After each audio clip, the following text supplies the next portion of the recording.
Deuxième édition du show Power, le show qui électrise littéralement la high-tech. On va donc parler et tester pour la première fois de ce genre d'émission un vidéoprojecteur 3D 1080p, donc Full HD. On parlera du BenQ qui est pour moi vraiment un coup de cœur. Juste après, on va parler d'un casque dont la blogosphère parle énormément, c'est le casque Focal classique. Il y aura quelques news et après on terminera cette émission en beauté avec des Blu-ray, donc des films sur Blu-ray ainsi que des Oh là là, Pizza Movie.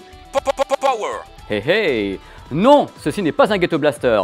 C'est un super vidéoprojecteur qui s'appelle BenQ W1400 qui coûte 1300 € et c'est une bombe. Et voici pourquoi. D'abord, brisons directement les légendes urbaines sur les vidéoprojecteurs. C'est facile à installer. Un petit recul de 2 mètres. Vous avez une image de 2 mètres avec celui-ci. Il est 3D, livré avec des lunettes Full HD. Et je peux vous dire, en ayant essayé, et c'est pour ça que ça a atterri dans Power, c'est que l'image qu'il délivre est l'image qu'aurait délivré un autre produit il y a 2-3 ans qui aurait coûté 5000 €. Je ne sais pas si vous vous rendez compte, le prix a été divisé par 2 pour une image de qualité supérieure.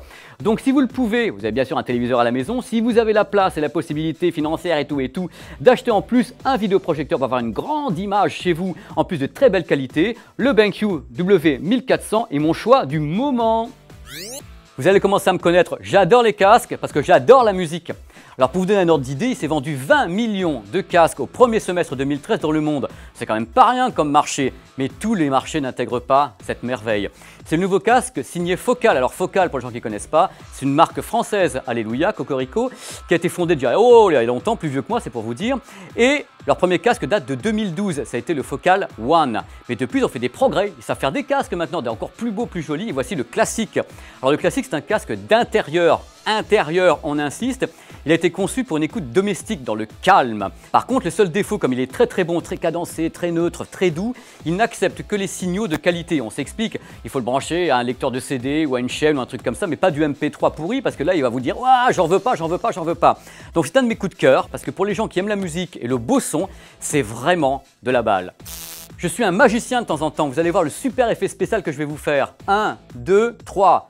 Waouh! Le nouveau smartphone LG, il s'appelle Flex parce qu'il est incurvé. Alors incurvé pourquoi? D'après LG, c'est pour regarder des films avec la vision IMAX. Bon, c'est quand même pas le grand Rex. Et surtout pour permettre une meilleure intelligibilité de la voix, car quand on fait ça, bling, on a la bouche qui se rapproche du produit. Donc c'est une révolution en elle-même. Avec une batterie étonnante qui dure une journée entière en action complète. Le produit sera disponible, je crois, à la vente au mois de novembre en Corée et en 2014 en France. Le LG Flex.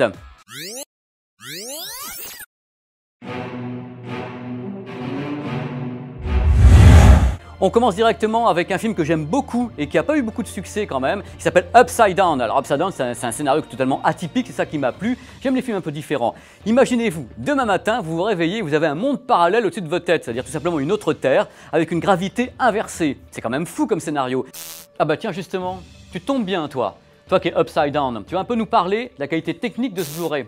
T'attends au tournant. Bien, merci de m'avoir demandé. En effet, ce Blu-ray est un petit peu atypique, figure-toi, car ce n'est pas le Blu-ray qui a des petits problèmes, c'est le tournage. Le film n'a pas eu beaucoup d'argent, pas eu beaucoup de budget pour terminer les effets spéciaux. Ça fait que l'intégration des effets spéciaux donne à ces moments-là une image qui est un petit peu en dessous des normes au niveau de la définition, des couleurs. On sent que ça a été incrusté un peu de force, même s'il y a tout plein d'idées. C'est surtout les plans larges qui ont un petit problème sur le Blu-ray, mais ça passe. C'est pas le Blu-ray qui a donc un problème, c'est vraiment un problème de fric à la base au moment où ils ont fait ce film. Par contre, excellent piste audio, DTS HD, VO et VF, ça tabasse pas mal, c'est pas le grand soir non plus, mais disons que c'est un Blu-ray qui techniquement est très intéressant, c'est pas un ratage. Oh, vous l'attendiez ou pas du tout, c'est au choix. Gros succès en salle, le voici, le voilà. Merci Warner pour nous avoir prêté cette petite chose. Le Hobbit, la version longue, 3D ou pas 3D, là n'est pas le problème. Alors moi j'aime bien les versions longues, je suis fan à la base parce que en tant que cinéphile c'est bien d'avoir des petits trucs en plus. Mais en plus quand c'est un truc comme Aliens où on aperçoit des trucs sur Sigourney Weaver, sur Ripley, sur sa vie, tandis que là c'est quand même que 12 minutes de plus. Pendant les 12 minutes, qu'est-ce qu'on voit de plus? Des petites scénettes, des petites scènes avec des nains, des chansons en plus. Personnellement, ça m'a pas plus beauté que ça, là, je suis franc. Par contre, si vous aimez l'objet, bien sûr, vous pouvez l'offrir à Noël, même s'il est un peu coûteux en plus. Il y a aussi un autre truc, c'est que malgré tout, version longue ou version courte, ça reste qu'une VF qui est en Dolby Digital. Warner n'a toujours pas corrigé le tir. Il n'y a que la VO qui est avec un très gros son et la VF, ouïe ouïe ouïe. Et je vous déclare Marie et l'âme. The Pizza Movie de la semaine, c'est tout simplement $1 Million Crocodile. Alors déjà avec le nom, on se dit ça va être, et ben c'est encore plus que ça. C'est un film chinois, Tourné avec des gros moyens quand même, puisque c'était tourné en numérique, très haute résolution, donc en 4K, avec un gros son, on entend bien le grave, il y a des effets partout, c'est pas le problème. Le scénario, c'est quand même extraordinaire. Imaginez, c'est un gangster qui a que ça à faire, il capture un crocodile géant, il se dit on va le débiter, on va en faire de la charpie, ça va me rapporter de l'argent. Malheureusement, le crocodile n'est pas si bête que ça, il va se débattre et buter tout le monde. Le seul problème, c'est que le crocodile fait à peu près la taille du vaisseau d'Alien, genre 125 mètres de long. Il se balade partout, en plus il grimpe aux arbres, aux rideaux, enfin c'est absolument incroyable. Et il y a une scène d'anthologie qui vaut vraiment l'achat de ce Pizza Movie. Il y a le crocodile qui monte les marches d'une maison, il faut quand même le faire alors qu'il fait 125 mètres. Il s'attaque à une femme et à son gosse. Il y a le mari qui voit ça de loin, qui arrive en mobilette et qui lâche la mobilette en hauteur sur le crocodile. Là, j'étais devant mon télé et puis j'ai dit c'est pas possible, c'est pas vrai, c'est vraiment THE Pizza Movie approuvé chez Power.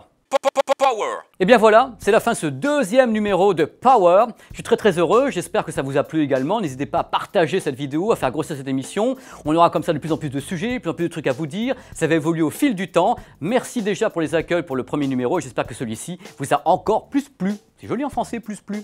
Bye bye.